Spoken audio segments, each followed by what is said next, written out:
నా పేరు పిల్లి బాబురావు. జై భీమ్ కార్మిక సంక్షేమ సంఘం అధ్యక్షుడిని, గుంటూరు.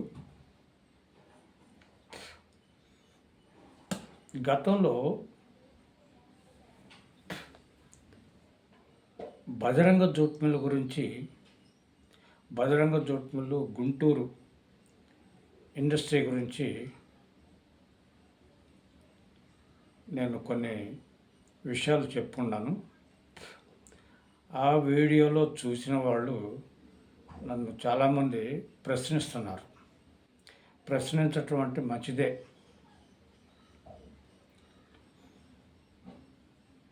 మీరు ధూళిపాళ నరేంద్ర గారితో కలిసి ప్రెస్ మీట్లో బజరంగ జూట్ మిల్ గురించి మాట్లాడారు. ఆ తర్వాత మళ్ళీ మీరు బజరంగ జూట్ మిల్ విషయంలో ధూళిపాళ గారితో కలిసి నడవలేదు. మేము ఆ రోజే అడిగాము, మీరు టీడీపీ వాళ్ళ మీద, వైసీపీ వాళ్ళ మీద బజరంగ జూట్ మిల్ విషయంలో కేసులు పెట్టి, ఇప్పుడు నరేంద్ర గారు అంటే టీడీపీయే కదా, పొన్నూరు ఎమ్మెల్యే, ఆయనతో కలిసారేంటి అని చెప్పి అడిగారు. అయితే పత్రికల వాళ్ళు ధూళిపాళ నరేంద్ర గారిని అడగాల్సిన ప్రశ్నలు నన్ను అడిగారని నేను అనుకుంటున్నా. ఎందుకంటే స్థానిక ఎమ్మెల్యే గల్లా మాధవి, ఆమె పరిశ్రమల స్థాపన కోసం, అభివృద్ధి కోసం చాలా కృషి చేస్తున్నారు. మన జిల్లాలో పరిశ్రమలు నెలకొల్పడానికి జిల్లా కలెక్టర్ గారు, ఎమ్మెల్యే గారు, అట్లాగే 7 నియోజకవర్గాలకి ఎంపీగా, పార్లమెంట్ మెంబర్గా ఉన్న పెమ్మసాని చంద్రశేఖర్ గారు చాలా కృషి చేస్తున్నారు. అయితే ఈ మిల్లు 2015 టీడీపీ ప్రభుత్వంలోనే మూతపడ్డది. చంద్రబాబు అనుమతితోటి మూతపడ్డది. అంటే అధికారికంగా కాదు, అనధికారికంగా అక్రమ లాకౌట్. అధికారికంగా స్థానిక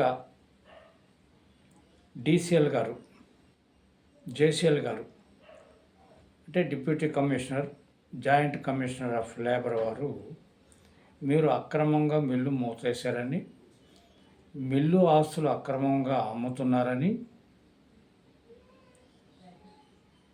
డైరెక్టర్లు అయినటువంటి బ్రిడ్జి గోపాల్ లోనాని, దావగోపాల్ లోనానిలపై సివిల్, క్రిమినల్ కేసులు నమోదు చేశారు.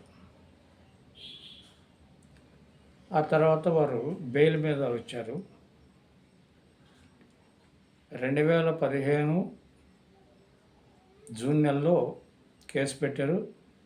జూలై నెలలో బెయిల్ మీద వచ్చారు. జూలై నెల మొదటి వారంలో బెయిల్ మీద వచ్చారు. లాస్ట్ వారంలో మా పిటిషన్ ద్వారాగా ఉమ్మడి ఆంధ్రప్రదేశ్ హైకోర్టులో బెయిల్ రద్దు చేశారు. కానీ వారిని ఎవరిని కూడా ఇంతవరకు అరెస్ట్ చేయలే. ఈ భూముల వివాదంలో మా ఆస్తులు మేము కాపాడుకునేదానికి మా మిల్లు డైరెక్టర్లైన 40% వాటాదారుల తరపు నుంచి 60% వాటాదారులైన East India Commercial Limited Company తరపు నుంచి ఉన్న ఇన్ఛార్జి డైరెక్టర్ల పైన హైకోర్టులో వాటాల గురించి కేసులు వేయటం జరిగింది. కార్మికుల హక్కులను అరాయిస్తున్నందుకు, అక్రమ లాకౌట్ వేసినందుకు హైకోర్టులో కేసు వేయటం జరిగింది. అట్లాగే భూములు అక్రమ సేల్డీలు చేస్తున్నారని చెప్పేసి వాటిని క్యాన్సిలేషన్ చేయాలని చెప్పేసి హైకోర్టులో కేసులు వేయటం జరిగింది. అయితే 10 సంవత్సరాల దాకా కూడా నేను పోరాటం చేస్తున్నా కానీ మా అడ్వకేట్లని వాళ్ళు కొనేసి కేసులు బెంచ్ మీదకి రానియకుండా నిర్వీర్యం చేస్తున్నారు. అయితే ఇప్పుడు చంద్రబాబు గారు కొత్త ప్రభుత్వం వచ్చింది. కొత్త ప్రభుత్వంలో ల్యాండ్ గ్యాబరింగ్ సెక్షన్ ఒకటి పెట్టి 14 సంవత్సరాలు శిక్షలు పడే సెక్షన్లు పెట్టి అది అమలు చేస్తున్నానని చెప్పేసి అన్నాడు. అయితే ఎన్నికలకు ముందు నేను ఎంపీగా పోటీ చేసి ఇండిపెండెంట్గా. నా పైన ఈ తెలుగుదేశం వాళ్ళే ఇప్పుడు ప్రస్తుతం కోవెలమూడి నరేంద్ర గుంటూరు మేయర్గా ఉన్నారు. వారు నన్ను పిలిపించి, నువ్వు కేసులు వేసావు, కేసులు వెనక్కి తీసుకో, నువ్వు ఎంత ఆశిస్తున్నావో చెప్పు అని చెప్పేసి అన్నాడు. నా ఆస్తుల్ని కాపాడుకునే దాంట్లో నేను కేసు వేస్తే రాజీ పడు, కేసులు వెనక్కి తీసుకో అని చెప్పేసి అంటే నా ఆస్తుల్ని వదులుకోవటమే కదా. ఇదేంటయ్యా, ఇప్పుడు ప్రభుత్వంలో ఉందేమో వైసీపీ, మరి అక్రమ శైలి చేసుకుందేమో అమ్మడి రాంబాబు వాళ్ళ బ్రదర్సు, మరి మీడియా ముందుకు వస్తే చంద్రబాబుని బహిరంగంగా అసభ్యకరంగా హేళనగా ఆయన వ్యాఖ్యానించేవాడు. మీరేమో అంబటి రాంబాబు కొమ్ము కాస్తున్నారేంటి? నేను దీనికి వ్యతిరేకిస్తున్నాను. 3,000 కార్మికుల ఉపాధి కోసం ఇండస్ట్రీ ఉంది, కానీ అక్రమ సేల్డీళ్ళకి అనుకూలంగా నడిచే తత్వం కాదు నాది అని చెప్పి నేనంటే, నీకు తెలియదయా, ఇక్కడ వైసీపీ అన్నా తెలుగుదేశం అన్నా అన్నీ అందరూ కూడా ఇందులో వాటాదారులే మేము. నువ్వు ఒక్కడవే వ్యతిరేకిస్తున్నావు. 14 సంఘాలు సైలెంట్గా ఉండి వాళ్ళకి ముట్ట చెప్పాము. నువ్వెందుకు ఈ పని చేస్తున్నావు, పిచ్చి పని? మరి వాళ్ళ తోడు పెట్టుకుంటే నీకు ప్రమాదం, ప్రాణానికి ప్రమాదం అని కూడా హెచ్చరించాడు. నేను పట్టించుకోలేదు, వదిలేశాను. ఎన్నికలలో ప్రచారంలో అంబడి రాంబాబు బ్రదర్స్ 4 కార్లలో వచ్చేసి నా ప్రచారానికి అడ్డగించి నన్ను బెదిరించి అసభ్యకరంగా బూతులు తిట్టి, కేసులు వెనక తీసుకోమన్నా కానీ తీసుకోవట్లేదంట, నేను అంత చూస్తాము అది అని చెప్పేసి నేను సావదంగి తేవడానికి దిక్కని రకరకాలుగా నన్ను బెదిరించి వెళ్ళిపోయారు. ఎలక్షన్స్ అయిపోయినాయి, వైసీపీ ఓడిపోయింది, తెలుగుదేశం గెలిచింది. తెలుగుదేశంలో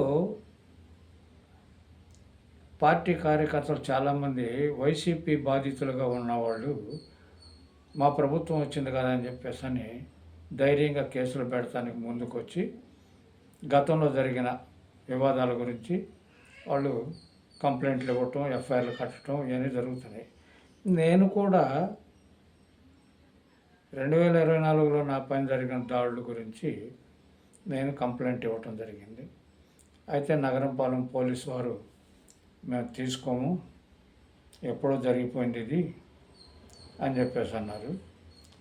ఇప్పుడు తెలుగుదేశం కార్యకర్తలు కూడా ఎప్పుడో జరిగిపోయినాయనండి. ఇప్పుడు వాళ్ళందరూ, నేను అసలు మానుకునేవాడిని, కేసు పెట్టేవాడిని కాదు.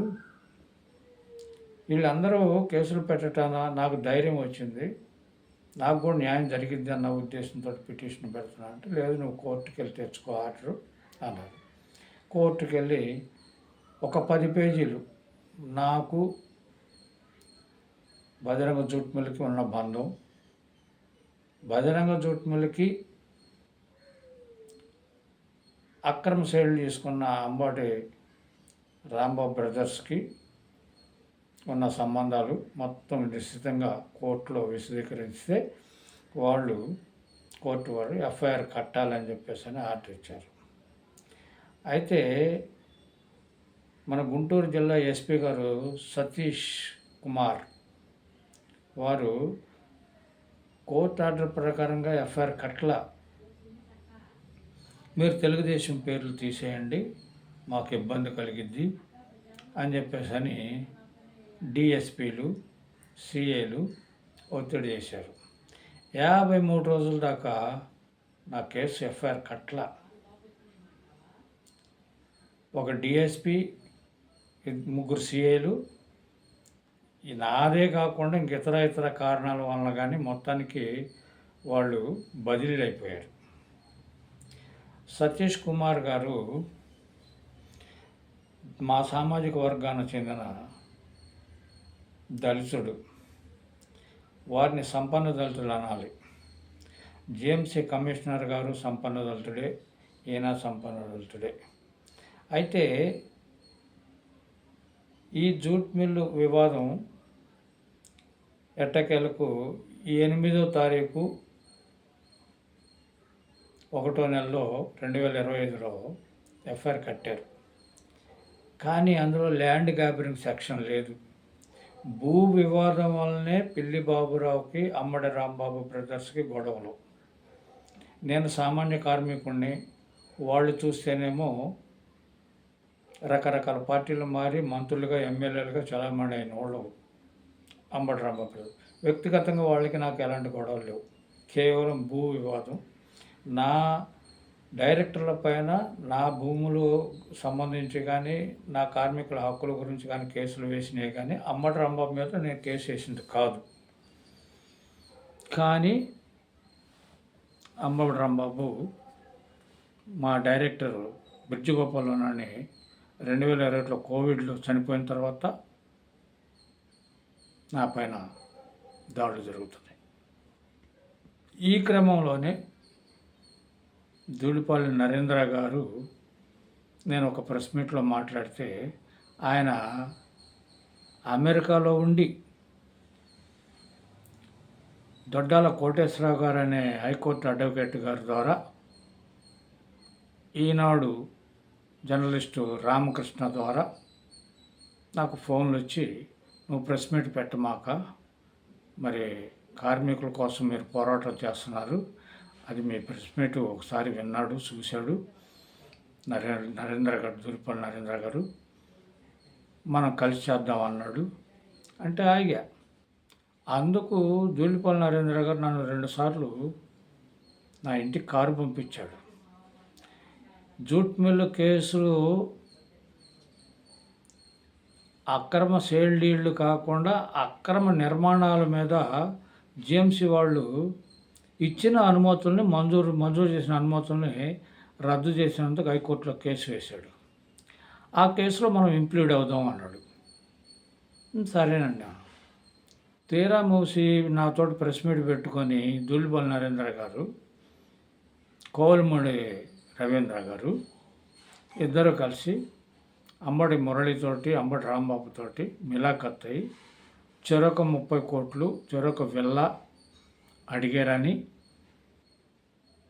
అది చర్చల్లో ఉందని నాకు కూడా తెలిసింది. తర్వాత నేను మళ్ళీ అడిగా, ఏంటయ్యా మనం ఇట్లాగా కోర్టులో కేసు వేద్దామన్నావు, ఇంప్లీడ్ అవుదామన్నారు కదా నరేంద్ర గారు, ఏం చెప్తున్నారు అన్నా. దానికి కాదు నీది నువ్వు చూసుకో, నా కేసు నేను చూసుకుంటాను అన్నాడు. ఇదేంట్రా, ఈయన నాతో పాటు యూనియన్ లీడర్ కాదు, నాతో పాటు కార్మికుడు కాదు, ఈయన చూసుకోవటం ఏంటి, ఈయన కోర్టులో కేసులు వేయటం ఏంటి, ఈ కేసులు వేయాలన్నా కానీ స్థానిక ఎమ్మెల్యే వేయాలి.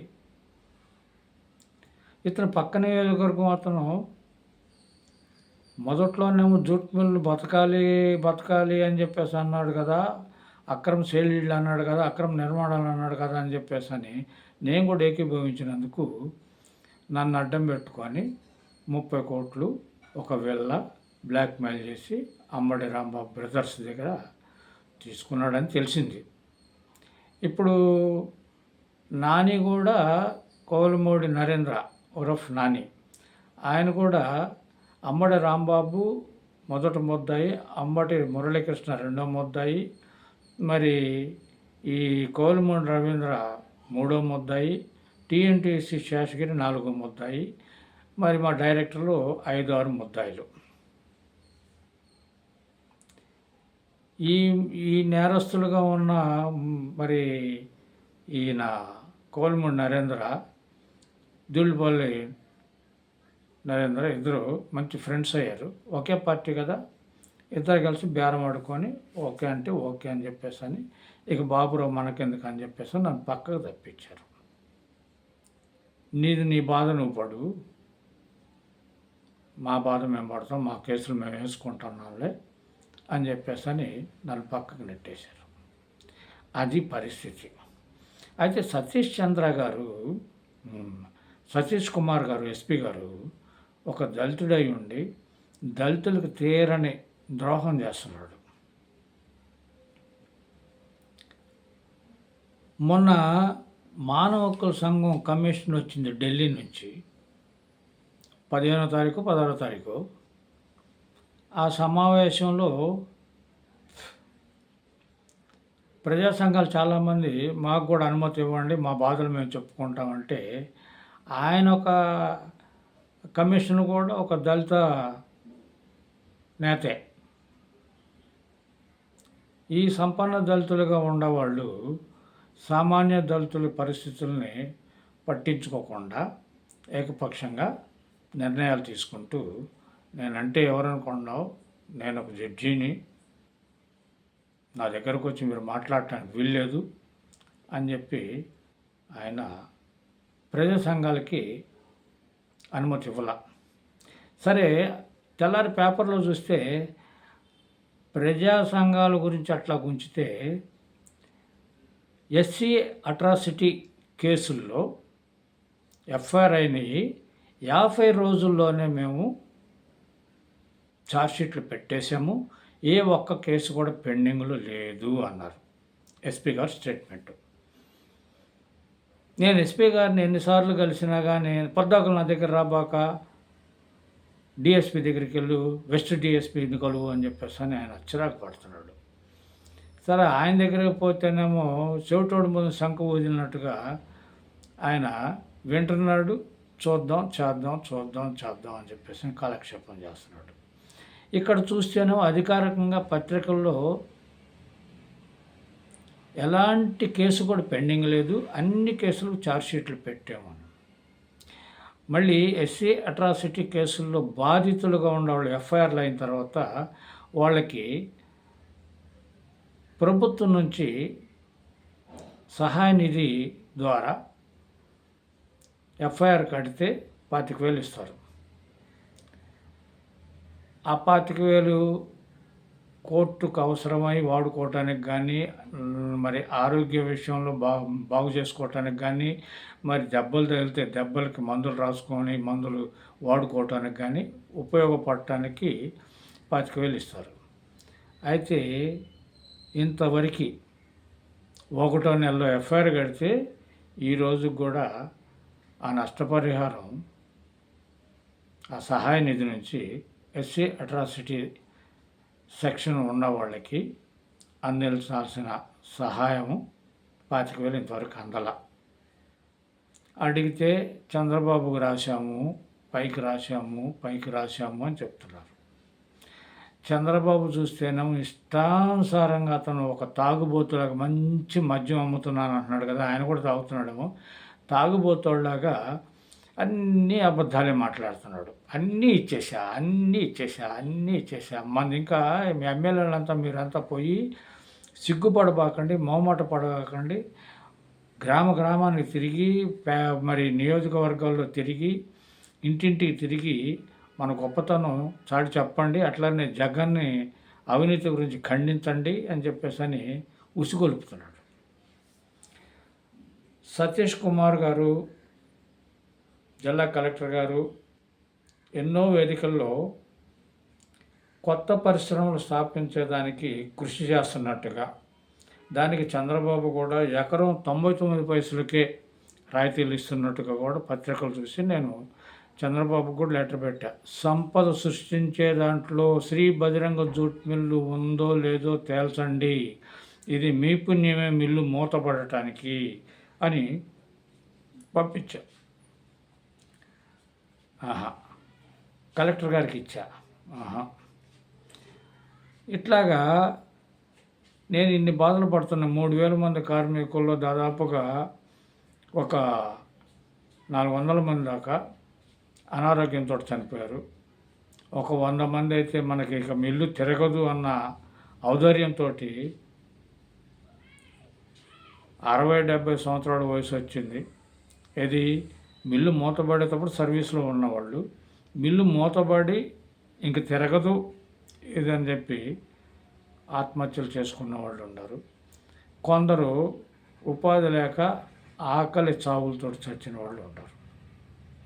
రాంగపొంగ ఇప్పుడు ఎంతమంది ఉన్నారంటే 3,000 మంది కార్మికుల్లో ఒక 1,400 మంది ఏమో ఉన్నారు.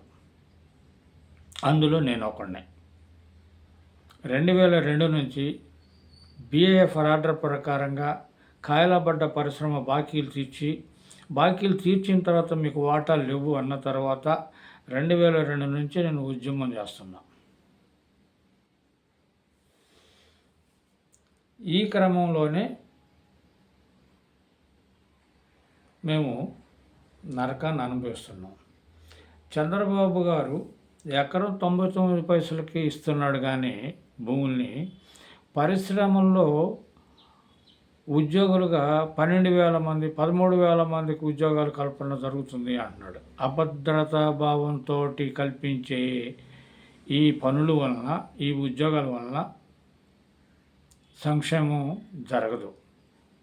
99 పైసలకి ఎకరం భూమి ఇస్తున్నామంటే వాళ్ళ అయ్యేది కాదు, వాళ్ళ తాతది కాదు, ప్రభుత్వ భూమి. భూమి మీద బతికేవాడికి భూమిపై హక్కు కల్పించాల్సినటువంటి రాజ్యాంగ పదవుల్లో ఉన్న వాళ్ళు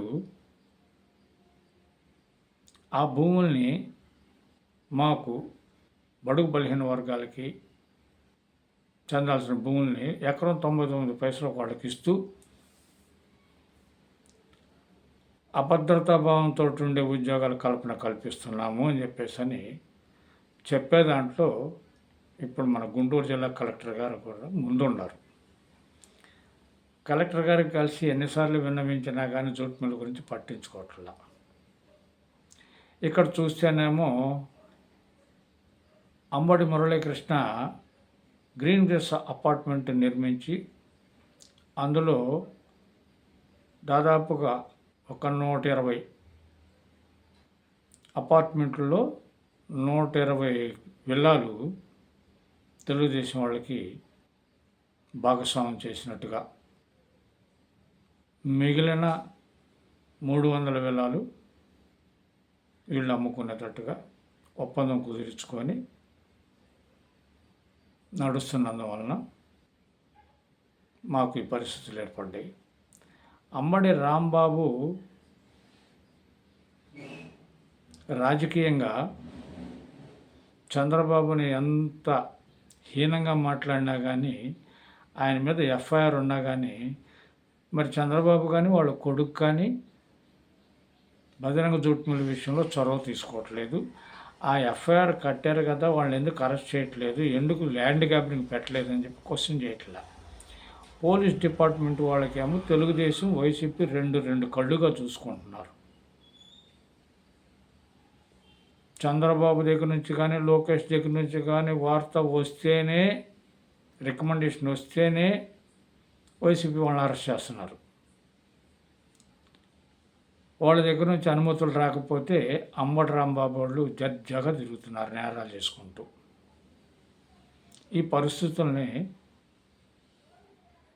మరి మన జూట్ మిల్ కార్మికులు కానీ, మరి జిల్లాలో ఉన్న ప్రజలు కానీ నాకు ఫోన్లు చేసి నన్ను జూట్ మిల్ విషయంలో తెలుగుదేశం నరేంద్రతోటి కలిసావు కదా ఏమైంది అని అడిగే వాళ్ళకి ఈ వివరణ ఇస్తున్నా.